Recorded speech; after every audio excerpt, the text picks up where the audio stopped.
All right. Hey, we're live. We are going to start our meeting. Let's get going.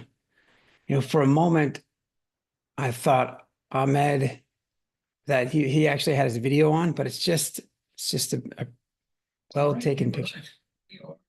Oh,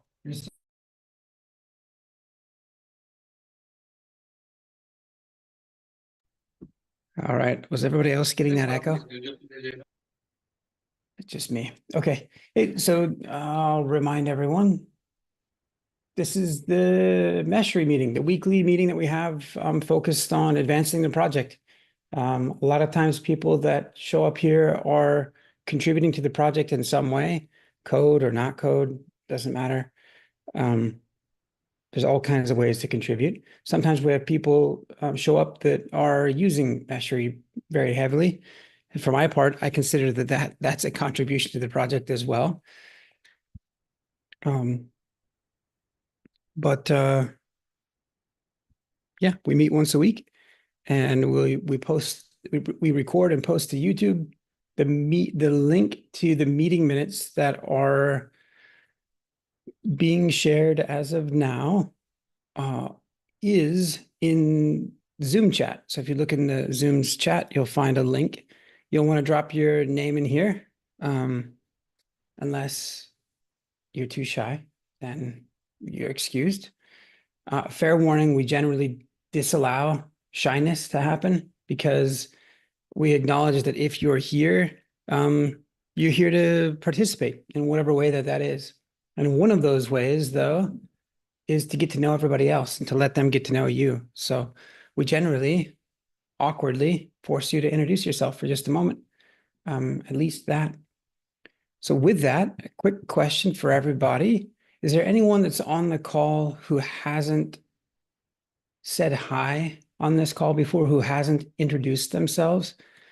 Uh, Now's your chance. It's just a 20 Hi, sir. second. Yeah, go ahead. Yeah, I'm from India, Tamil Nadu. I'm filing you to Meshery. I got through a need of mine where I was needed to deploy multiple nodes, and I was looking through open source software, and I found Meshery, and it was very helpful for my project. Thank you. Oh man, that's great. That's great. And Arun Kumar, are you 62, Arun Kumar? Yes, sir. Alrighty, very good. That's great. Hey, good to have you. Thanks for breaking the ice too. That makes it easy for everybody else. All right. Hey, do we have other people on the call who would like to say hi? Hello Lee and hello everyone. Myself Appa Reddy. I am from Hyderabad, India. So currently I'm working as a DevOps lead with 6 years experience, specialized into DevOps and DevSecOps and taking care of day-to-day operations in my organization. And I came to know about Mishery and about you, Lee, through various videos and from different DevOps channels that I follow, mainly Cube Simplify.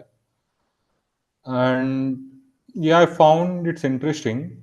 Mainly I follow the CNCF tools, and those help me a lot in building things, for example Longhorn, or as a storage solution, and Minivo, for replacing the S3. A lot of stuff, yeah.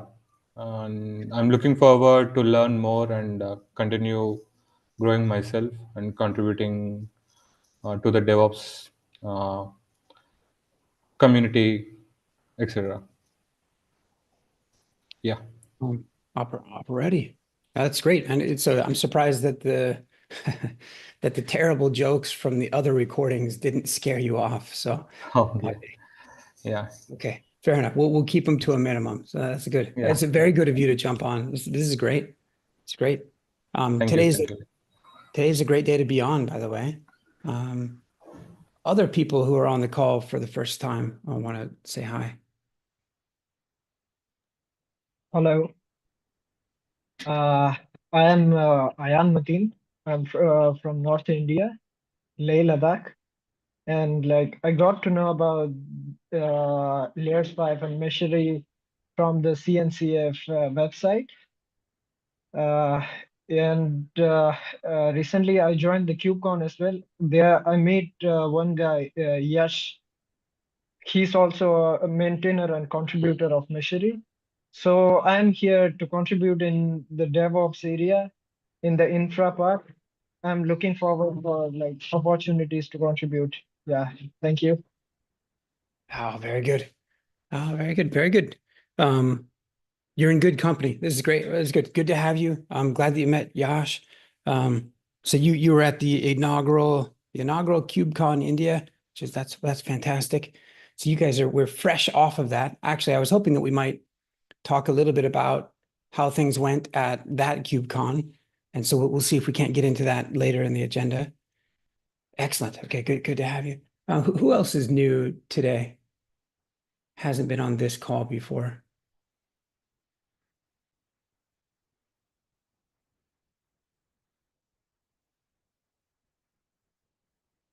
Good. So Ashish, your last name is missing, so I'm not sure if you're one of the other 125 Ashishes that we've had on the call, or if you are new. Ashish, are you there? Can you say hi? If you can't, we end up you'll end up wanting to say hi inside of chat, in a Slack chat, if audio isn't working. And if that isn't working, we will politely dismiss you. This is a come to engage engagement. And so, Ashish, are you with us? You, Ashish. Say hi in the chat. I'll be checking. All right, great. Who else do we have? Anybody else new? Good. I see some very familiar names. All of the other names are familiar. Adarsh, you said hi before on the call, Mr. Shekhar. I think you have. Hello, Adarsh. Heidi and everyone. I am Adarsh. I am in my sophomore year. I am eventually here to contribute to the web aspects of Meshery. And I will eventually move up to the DevOps part and cloud native part of Meshery as I'm new to that aspects. Like I'm currently learning Golang and backend stuff. Sweet. Okay. Oh, very good. Thank you. All right. All right. Well, hey, we're if you haven't dropped your name into the meeting minutes, please do. Couple of announcements.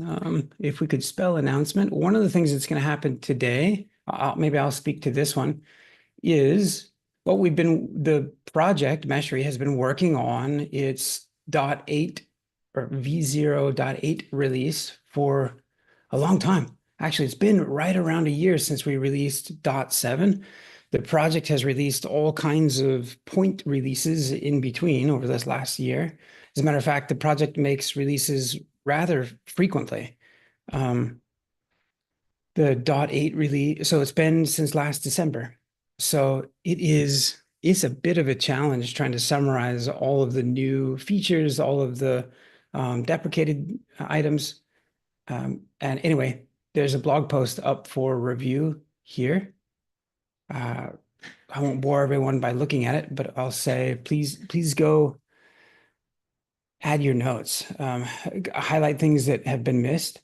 In particular, what we would ideally have inside of a release announcement is, well, like really a bunch of links to docs where we've described various features, or we've described project internal initiatives where things have been improved, or things have been antiquated, or just, there's a lot that's happened over the years. So there's a lot of work that's been done in the Meshery playground this past year.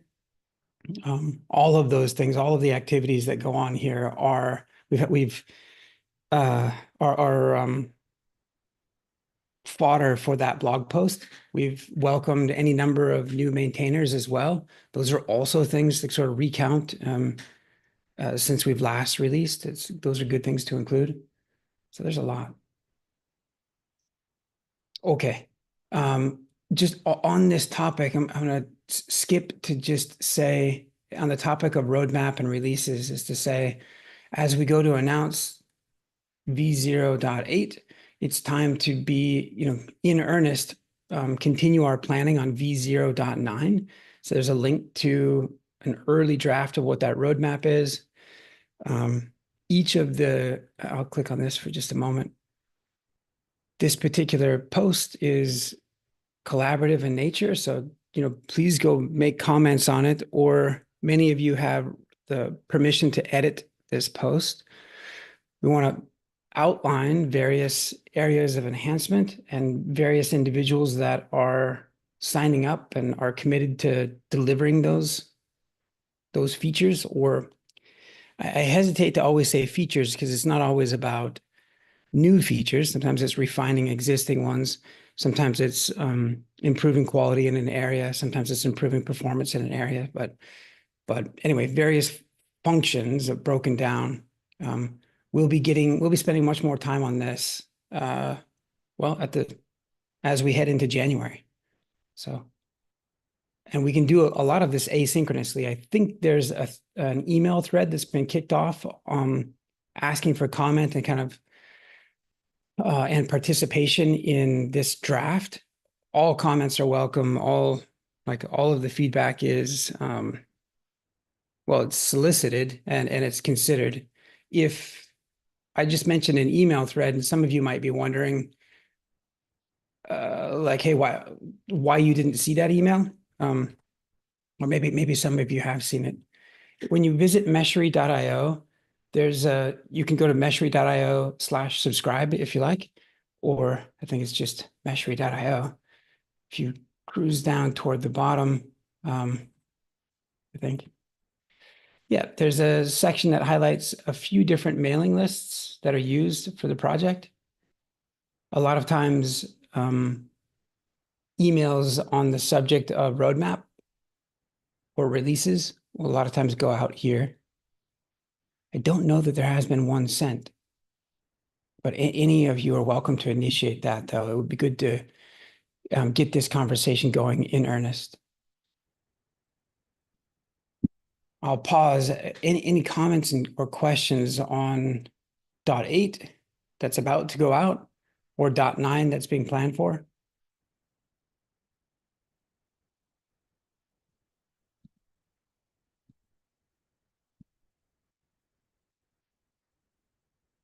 Nice. Okay, good.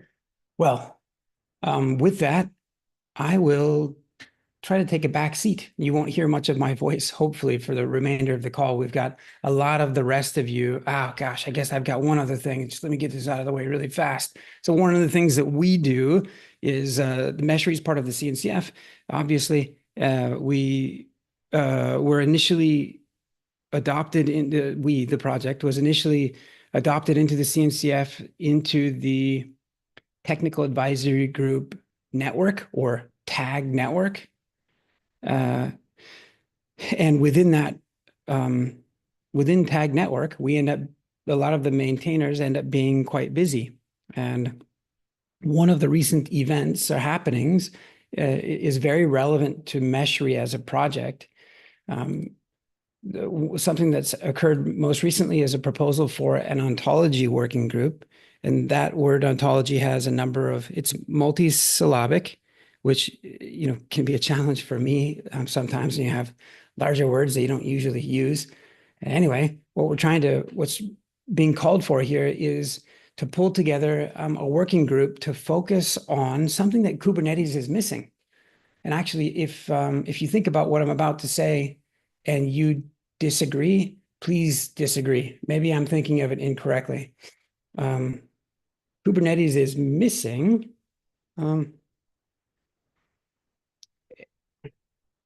a consistent way of characterizing relationships in between components or in between resources. So different types of resources, you can express a relationship between them. Maybe something like a Kubernetes service, and the fact that traffic might come into a Kubernetes service, and that traffic might get directed to a Kubernetes deployment. Great. You might use labels and selectors to help identify the relationship between this service and this deployment. Great.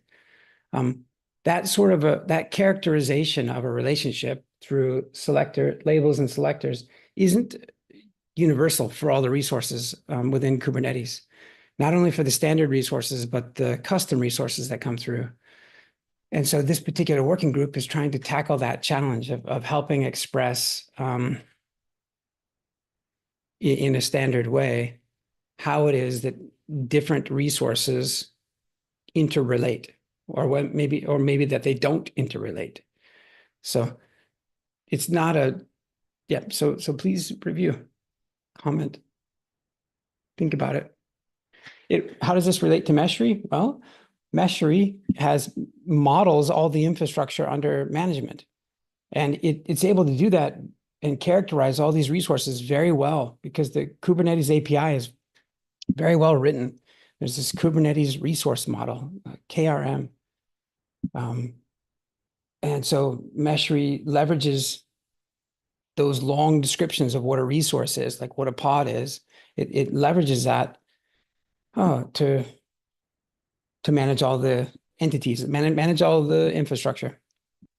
It also is trying to help people understand how different resources relate to one another, whether or not there's a dependency upon one another, whether or not traffic is allowed to flow or is not allowed to flow, or there's lots of types of relationships. So Meshery benefits from this proposed working group. So if this topic interests you, it's an opportune time to get involved and make a mess because it's just getting started. All right, very good. Well, why don't we switch to a couple of other topics? Is Ovid with us? Yeah, he is. Ovid, I wonder if you spend a fair bit of time working on this Meshery extension canvas. Do you want to take us through some updates? There was a big release this week. Yeah, sure. Okay.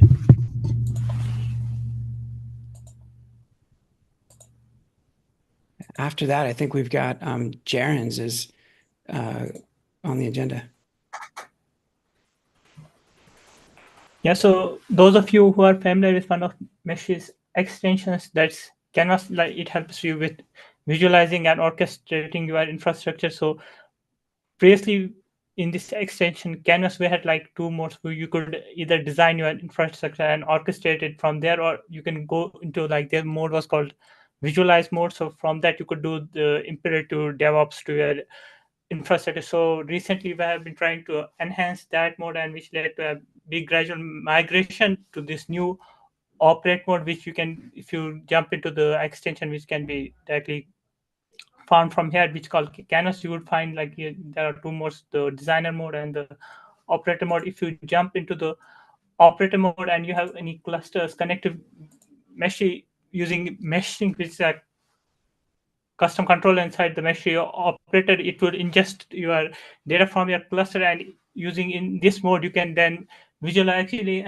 it's sorry, like I don't know why the active clusters for me are not working, so there's no data for me in meshing. But if the clusters were active, you would see all of your elements inside your resource inside your cluster. They would be visualized in this kind of similar manner is inside the design view, and then you could do stuff on your resources, like you can create terminal sessions to it. You can log your log check logs of your resources, or you can maybe like initiate performance tests on your resources like services. So uh, and what's another big benefit of it is that you can like these custom views that you want on your cluster, like how if you have a custom view of like if you want to see some more pods with some specific labels that you want to debug, or like any, like if you are only interested in some resources inside your cluster, you can then create these custom views and filters that you can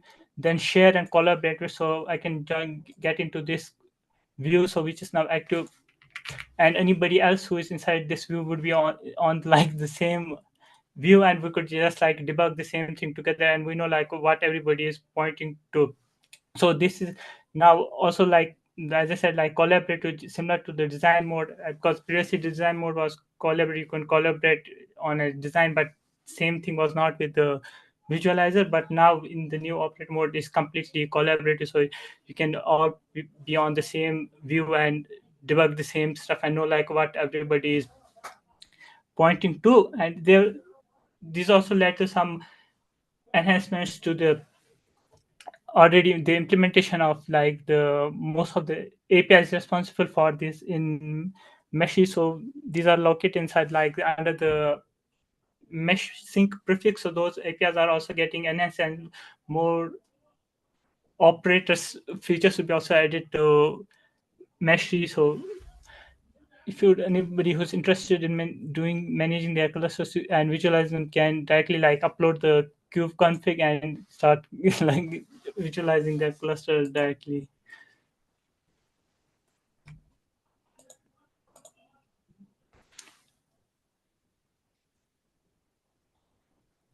Any questions or anything you want to ask specific? Yeah, very good. Just as a quick high-level recap, you were saying that Meshery has this extension, Canvas. It's a visualizer, a collaborative one. There's two modes.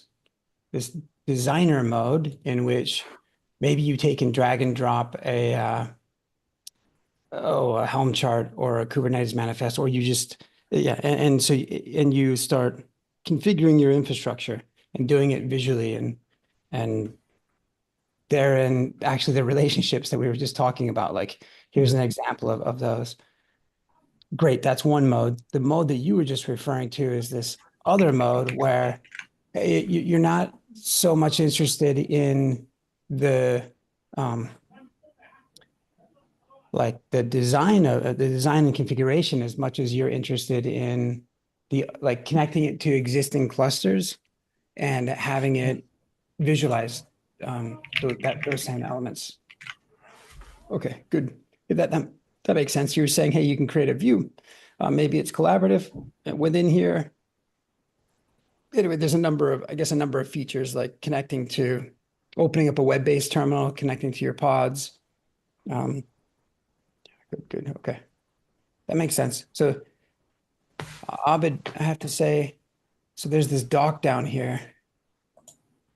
And compared to the designer mode, and this thing's replete with buttons and options. And do you know, do any of those make sense to be over here? Or are there just plans for new features?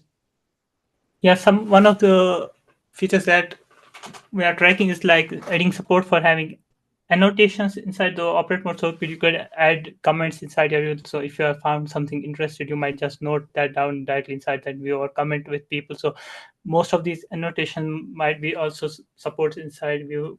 So those would be added. And there is also like specific things that would be like about operator that might be there added. So things like maybe like port forwarding, and also like the terminal sessions and other things, they would be enhanced and be dockable and be put on the dock and managed from there, so that it would have some more stuff in future. Okay. I'm with you. Okay, annotations. Yeah. So some of these aren't managed infrastructure. They're just ways of marking up your designs so that you better, so you can understand it a little bit better. Okay. So some of these then might show up in this other mode. Okay, I'm with you now. But thanks for letting me ask some questions. Do other people have questions or comments on this operate mode?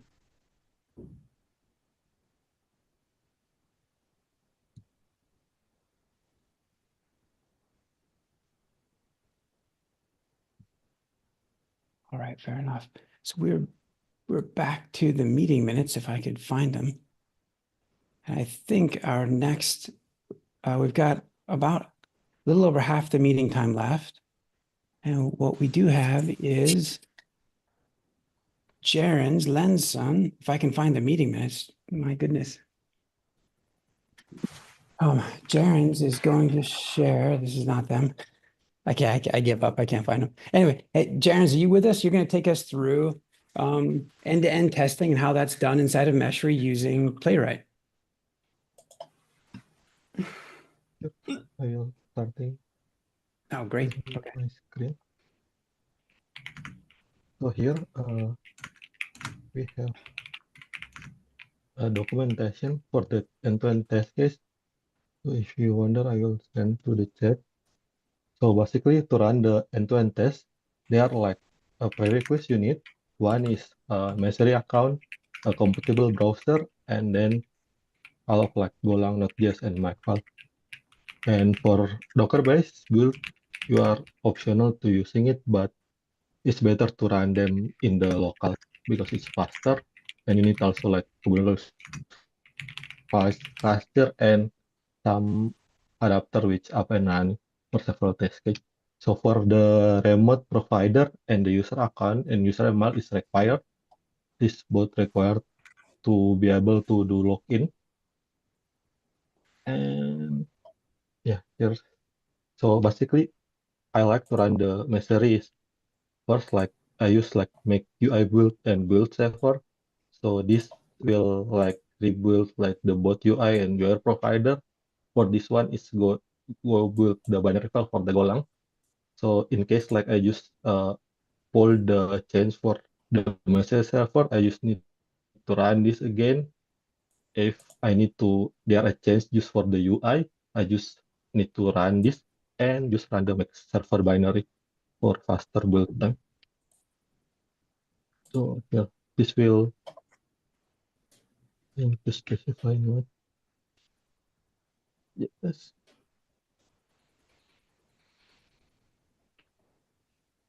So in context of which environment I'm using, I'm using like Arch Linux for the WSL. So this is will be unsupported device for me. So I need to run like the Playwright in the Docker container, and it will like setting up a Docker Playwright using like a WebSocket. So this is how you run the Docker run for setting up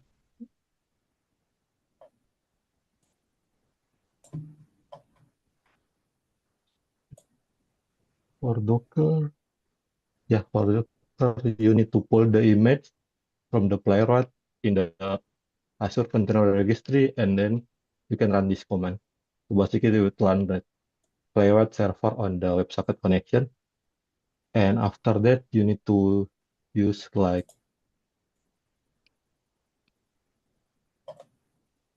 the witness. Oh, here, so yeah, you need to use pv test connect WebSocket endpoint to be able to run the Docker command. Here. Yeah. Jarens, I wonder if I could interject for just a second, just to help give everyone context to make sure that everyone's kind of on the same page. So Meshery manages all kinds of infrastructure. It has all kinds of features. It's a big project. In order to ensure that all of its features and functions continue to work, it undergoes many tests. There are different types of tests that it undergoes. One of those types is what is referred to as an end-to-end test, which is more or less to say that the end-to-end tests try to mimic what a user will do.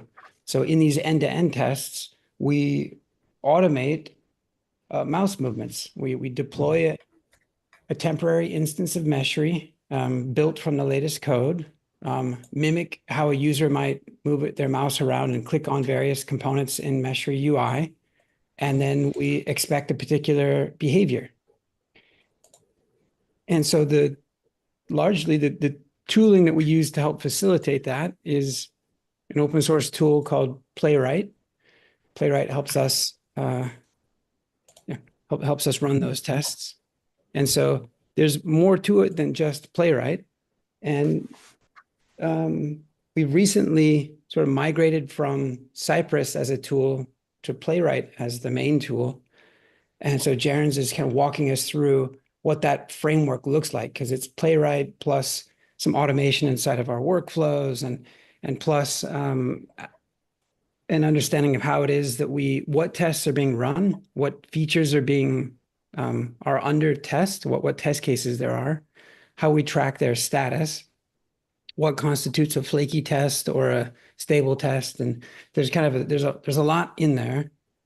What are best practice authoring tips for writing tests, end-to-end test cases? There's a ton of things in here, and Jaren's is that's what Jaren's is taking us through. So Jaren's, I just figured I'd make sure everybody was following along, and so we're recording today so that people can not only watch right now, but come back and contribute to the project by way of end-to-end tests. Good. So the first page that you brought up was the contributing to Meshery end-to-end tests, and it talks about all what you need to do to set up, not only to build Meshery as you might for contributing to some other part of Meshery, but also a couple of other tools that you need to set up for end-to-end testing to help participate in this area. And so that's exactly what you're walking through right now. Then that's great. Yeah, please continue. Also, we have like a testing policy. So I will start with basically like currently we have like testing both like we have two provider. One is the local and one is the Messery provider, which you can selecting when you first before you log in. And provider. So basically you have to choose between Messery and local provider. We test against both. So if there are specific case for either like Messery provider or non-provider, if you run like specific test case, you need to provide here like the fixture, you call the fixture first and passing it through the test case and check. So this is the case when you want to run the test use only for Messery provider. This when you run for the local provider one. You can customize this, and also for testing policy, we have like unit for every new test to ensure like the consistency, the test to make sure all the test is stable because before it's marked as file test. When it filed, we put this tag for the new upcoming every new test case to mark them in case like, so it will give like a warning sign instead of the error sign. If you see in here.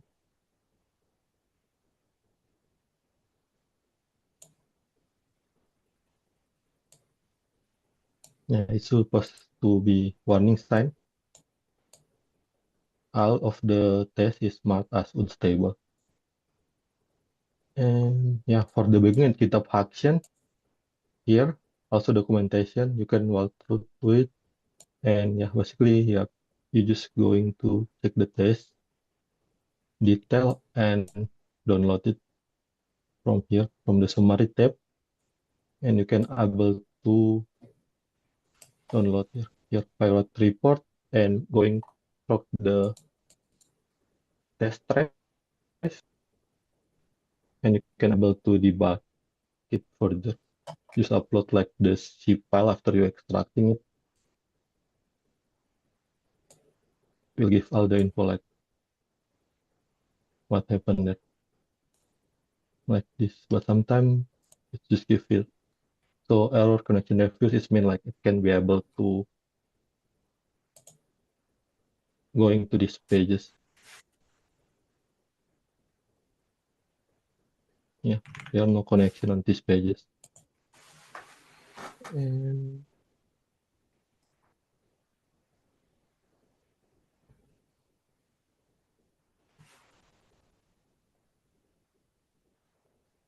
so we have also like a test status for,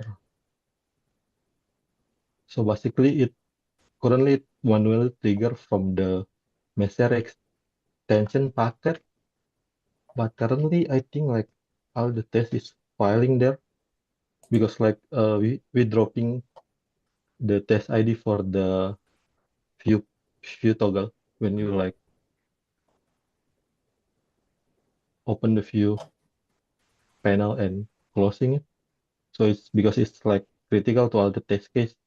So dropping it will make all the test file, I think. So yeah. Yeah.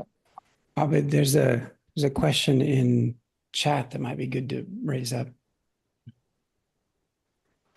Yeah, from Ian. So if I'm right now, the way we categorize tests between unstable and stable is we all of the tests that we have written down, we see like which ones were mostly flaky. So we have manually tagged them with like the unstable and stable tag. So it's done manually. So the tests that we realize need some more work and finesse to be actually reliable. So we have added the unstable tag to them. And yeah, those are the tests that we like. I think Janus previously promoted some of the tests from that unstable suit to be stable, which were eventually fixed. So yeah, those are part of the focus to be made into stable. So this is just the tests are a bit flaky. Maybe we're not checking some edge cases properly, or we are not using locators properly. So that's mostly the reason for those unstable tests. And yeah, that's a focus to be promoted to be stable and to be reliable, because right now we can't rely on them. It's just like we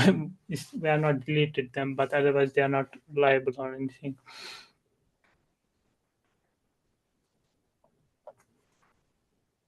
And does that answer? Yeah, thank you.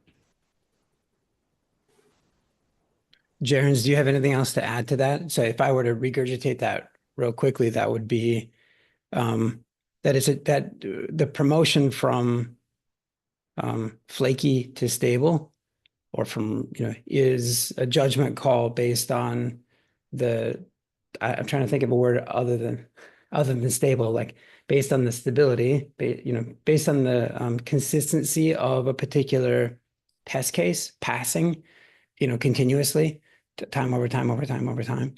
And then at some point, Jaren's, I know that as the initial 20 or more test cases have been written, that they all went through a period of passing, failing, passing, kind of passing, failing, being maybe a little bit flaky, and then eventually stabilizing. Is there anything else that you can add to characterize this? Like if there's a particular point of demarcation that some metric that you'd used, or some tips on stability and how to get tests to become stable? Also, I'm using like a test trace a lot because there are a lot of case when like the test happen to be fine locally, but when you throw it on CI, it will get like filing, because like in CI, one of the case is like you have like a 100 cluster, I think. Let me check one of can find. Mm, mm, mm.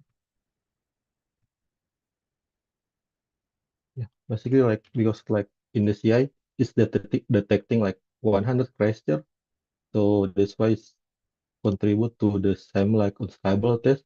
So I always like just try to using the trace a lot, because yeah, sometimes it's just error on the CI. Like if you see here, I can zoom it a bit. Okay, after if you see like the number of cluster there is like a lot, so that's why also it's very unstable there. So yeah, always like try to debug here using the trace in case like it's working normally in your local.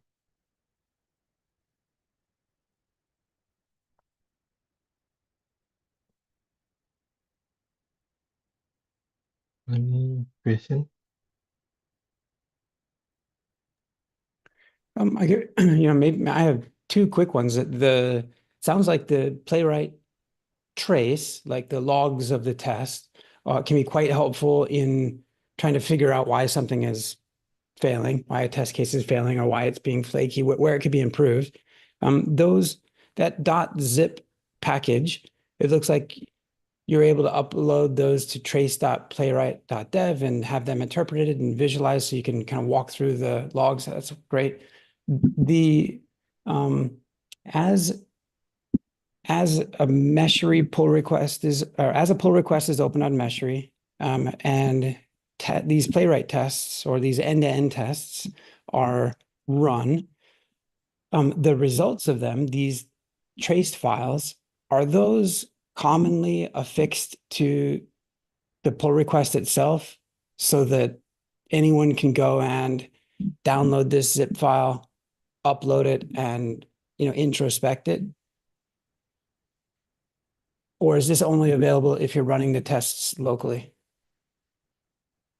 Oh, it's happen on the CI. Like I mentioned on docs how to download it if you want.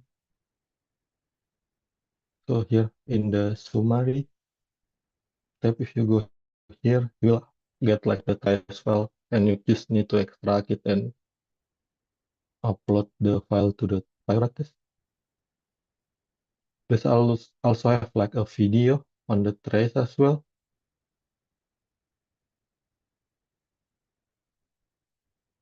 Mm,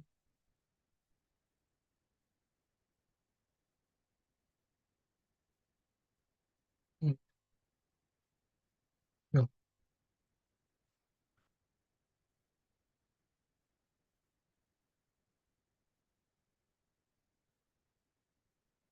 Always have a trace and a video some. So yeah, you can download it from the GitHub action. So it's on the artifact in the summary tab on the GitHub action, as mentioned on the docs here. Nice. So yeah, for a particular pull request, if whether it's, I guess whether the test cases have passed or failed, usually you're interested when in these test results and these trace logs when a test case fails. So, but it sounds like you'd go to the end of the workflow. At the bottom, there would be a few artifacts, build artifacts attached. One of those is this trace file or trace archive, trace zip. Download, use the, okay. If selfishly, if I might toss in one other question, well, this is gonna be a terrible question because you're actually going through it right now, but maybe I'll just state it out loud just for my own understanding, and that is that that all the pull requests that are opened against any of the most of the repos in the Meshery project, specifically the Meshery repo, they'll have these end-to-end tests invoked against them. And if someone wants to help contribute to these tests, either refining existing test cases or adding new test cases, well, one, you had pulled up a spreadsheet or maybe earlier that lists out like what test cases are needed, like what features have coverage and which ones don't. So maybe you'll be getting to that in a little bit. But to the extent that I'm developing a new test, I just follow along in that guide that you were showing, right? So I install Playwright locally, make sure I've got Node installed, Golang installed, run and build. So I think for a lot of people who've contributed to the build process for Meshery, they've found that it can be difficult to try to invoke workflows locally, to try to have that same environment locally. I don't think, but I don't know that that's such an issue for the end-to-end tests. Am I characterizing that correctly, Jarens? Like, if people want to execute all of the end-to-end tests on their local machine, the instructions that you're covering now, that's the same thing that occurs inside of a pull request, right? With respect to end-to-end tests. Pull request. Nice, good. I'm getting head nods from Abid. So that's good. This one, Cool. Good. Okay. I mean, that's a really nice, it's really nice because some of the other workflows, some of the other jobs that execute inside of GitHub workflow aren't necessarily always easy to replicate locally. And that can make it a challenge for people to contribute to our Meshery's build and release process, to Meshery's CI process. That isn't the case for working on end-to-end tests. So that will make And the GitHub action use the same make targets. Like there's, I think, make target for running the test directly from the machine, so you can directly run. It's just you need to set up Playwright, and it's like it has to download some browsers to get up and running. So just need to do it once, and after that, it's reproducible and same thing.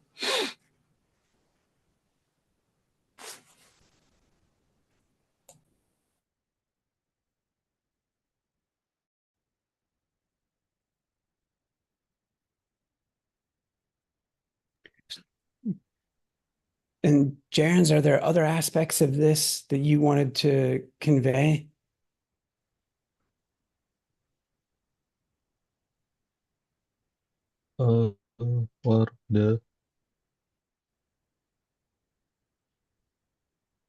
for the test plan. Yeah, the test plan Yeah. would be great. We have covered for all the performance tests, almost all.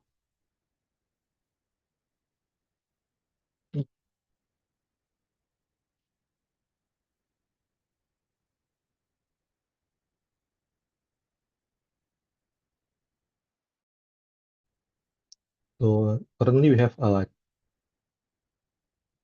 around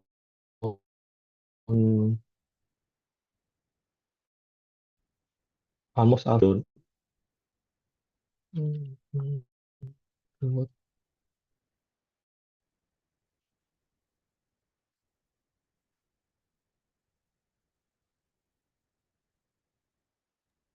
Nice. So contributors or people on the call or people who are watching this later, if they're looking to get their hands dirty with enhancing a test case that we already have, I'm sorry, enhancing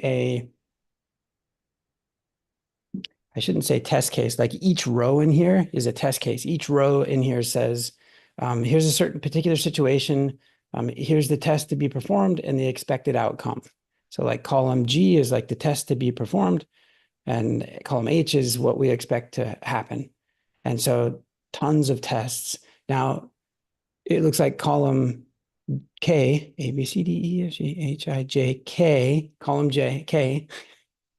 I can't see the column name, so anyway, the column name, I'm sorry, column K is identifies whether or not that particular test case is covered by an automation, by an ETE test.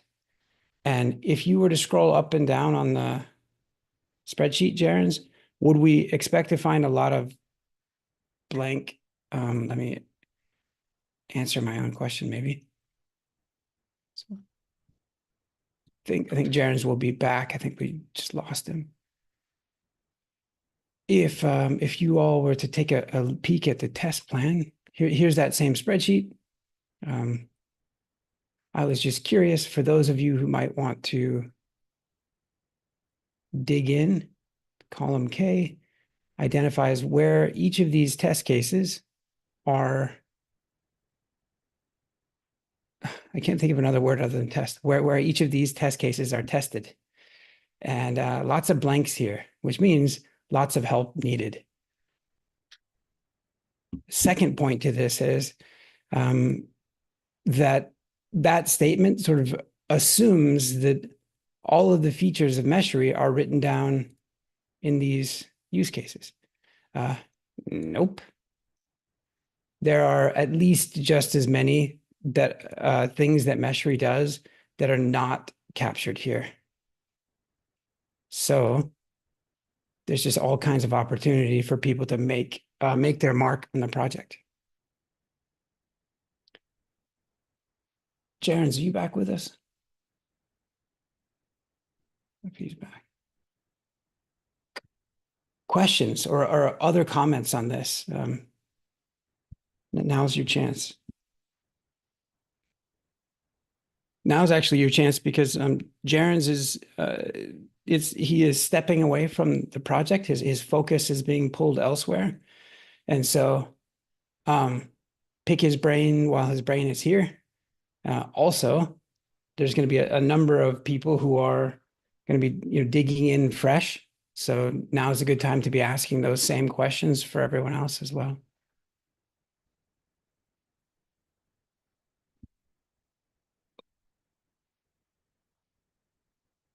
So this is the best resource right here, I think, to get started and to understand.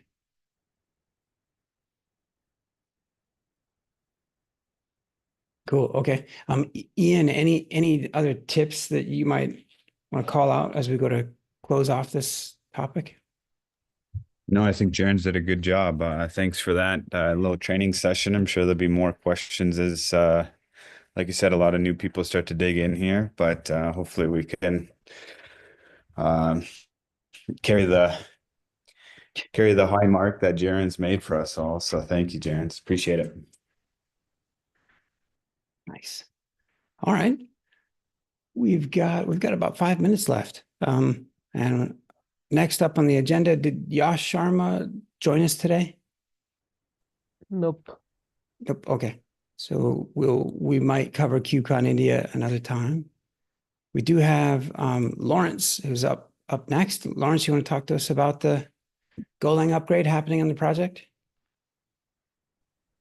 Yeah, I just want to make sure I'm on the right track because I'm pretty new to Go and Cloud Native. So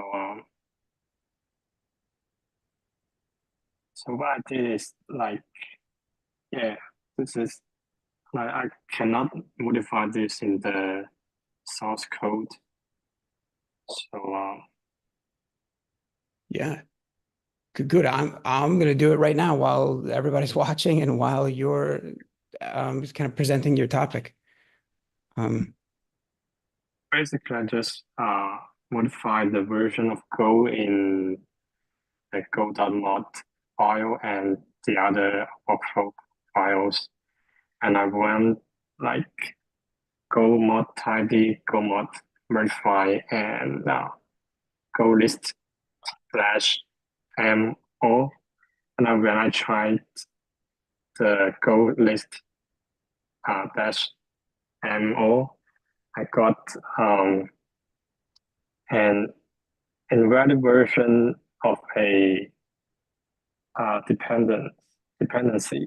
So I grabbed the latest version of it, and yeah, so you can see the file changes of what are being changed, and I just for the next step is to build a. I'm asking like the next step is to build the mesh kit locally and replace it with the one in the Meshery server and test it. This is what I'm asking. Unless anyone else has a different direction to offer, yeah, that's just about perfect. There's a couple of other things that you could do. One is to go test works. Make a server is kind of the go-to command for building Meshery server. So that's certainly a good one to invoke.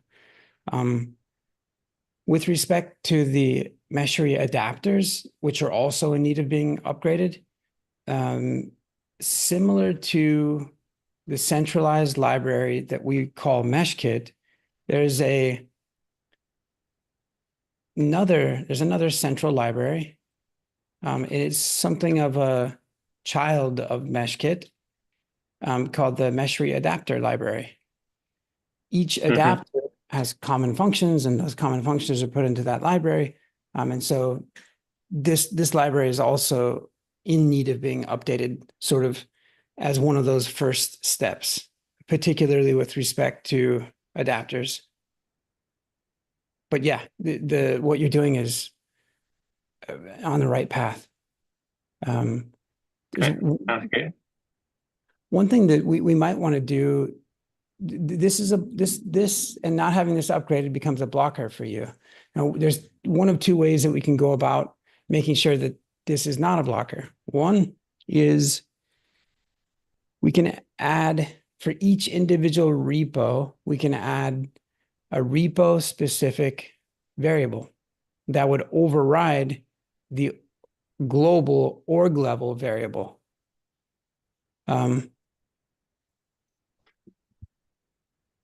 Or we can, the second way to do it is to get rid of this secret and just explicitly highlight the Golang version number in the workflow itself. Why was this ever made a secret in the first place? It was made a secret to, not to keep it secret, it was made a secret to centrally define and sort of dictate what version of Golang would be used across all the workflows and to be able to go and update it conveniently in one location. As it turns out, it is convenient to update in one location if you're ready to update it. And Lawrence is helping us get there, and so is Hamed. He's helping us get there. Sorry, Hamed. I have to think about how to say that H. I'm trying to do it very well. It's very convenient to change it in one location, but if we're not quite sure that everything's going to work just yet, and that's the effort that Lawrence and Ahmed are going through, that becomes inconvenient. And so I'd like to propose maybe that we move away from this. I don't think it is saving us time to have it centrally defined. And it might be getting in, I know it's getting in Lawrence's way. And it might, if we need to change it centrally, it might introduce risk to the rest of the project because many other workflows would start to fail immediately. There's a number of maintainers that I'm seeing head nods from, like, yeah, that makes sense. And does that sound like a bad idea to anyone? The proposal is to move away from defining the version in a secret and instead just defining the version inside of the workflows themselves. As a matter of fact, I think we're sort of haphazardly sometimes use a secret and maybe sometimes not. And so that probably adds credence to the proposal to just get away from the secret and just explicitly define the version here.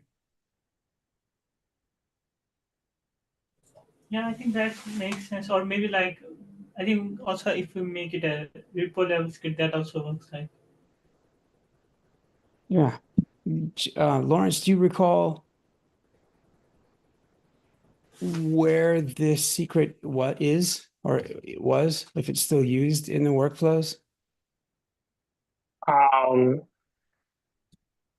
think you can search for like the secrets.go version. Okay.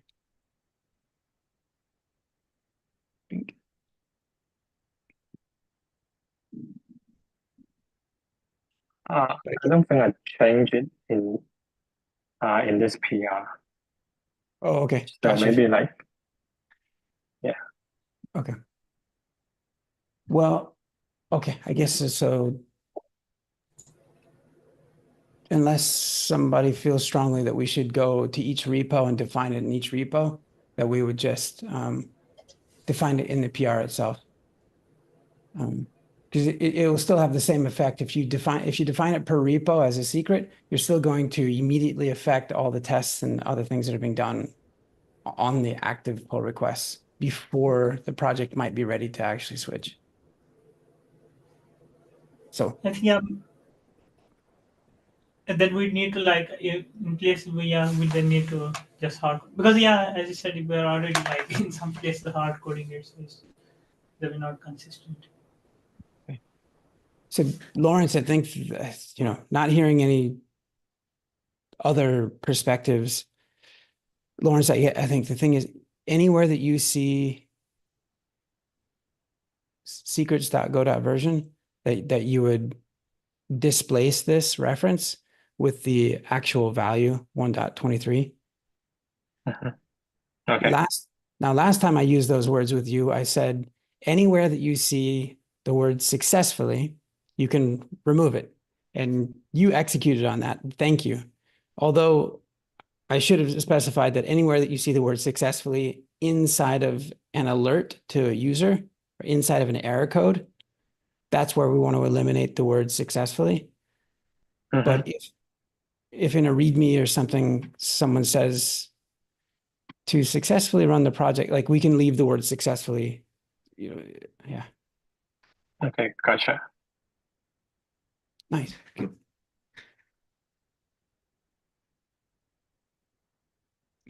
Other items to cover here, Lawrence? Nope, that's all I got. Okay.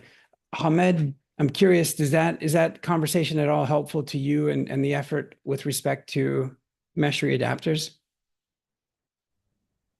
Yeah, I have a similar PR and another adapter that has that secret thing. It's just waiting for a review. Okay. Oh, got you. Okay. So in that case, I think the same thing stands that wherever you see this reference, you can displace it with the actual 1.23 value. That might help but Yeah, seems wise. as soon as, by the way, just so that you guys are aware, as soon as your first PR lands within a given repo, no longer will that semi-annoying approval be needed for running the workflows. You won't have to ask to have the workflow run it. It'll just run. And that's a behavior that GitHub has. But so that's the good news about getting that first PR per repo done. So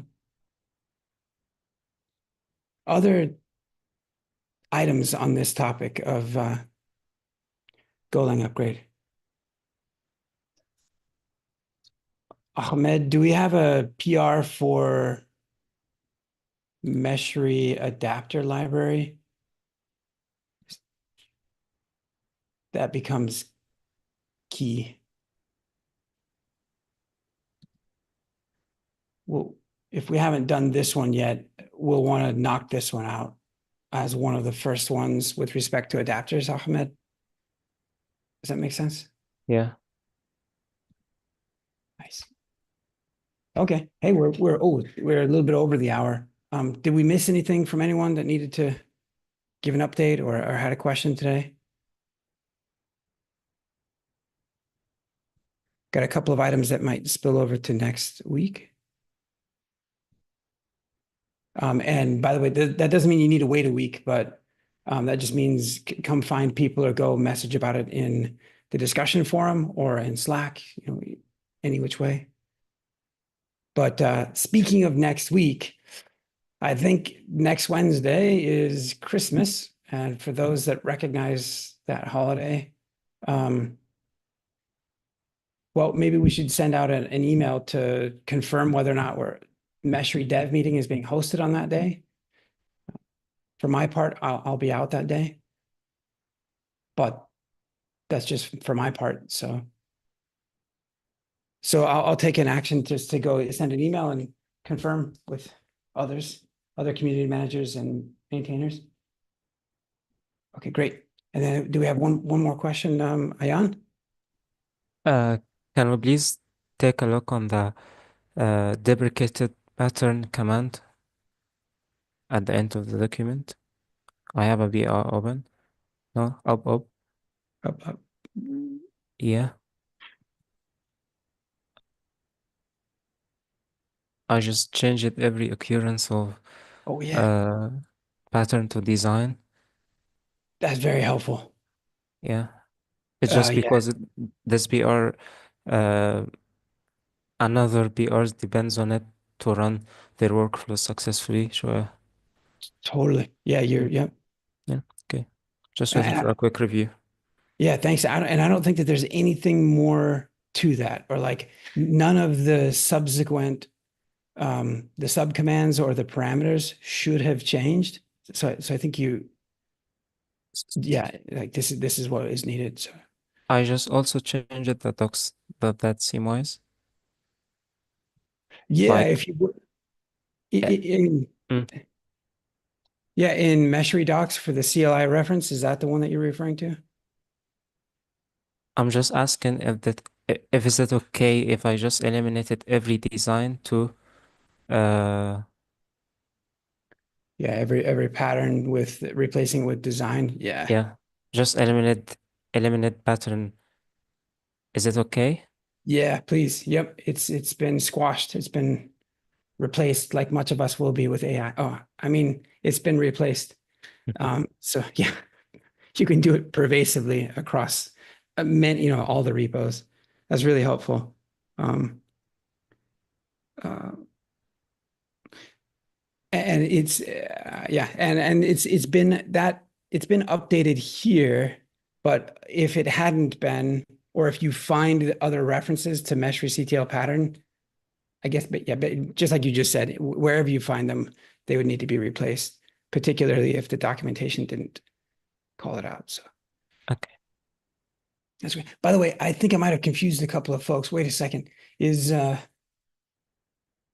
the gentleman that goes by this handle, this is not Ahmed, this is, or is this Ahmed? It's just for simplicity. My name is Ahmed Hindawi, so Dev Hendo, the last name. Oh, nice. Okay, okay. Abbreviated. You just can call me Hendo if Hindu. it's Yeah, more okay. easy. Yeah, Yeah. I Thanks. found it Okay. easier. Can you Okay. tell that I'm struggling? Okay, thanks. Yeah. Nice. Great. Yeah. Okay. No, then I didn't have it confused. That yeah, this is you. All right. Yeah, Great. that's me. Perfect. Okay. Oh, this is great. Thanks a bunch, everybody, for joining today. We'll make sure that we post the link to today's recording in case people want to come back and do end-to-end testing. So, all right. Have a good week. Hey, if I don't see you, Merry Christmas. Have a nice Christmas.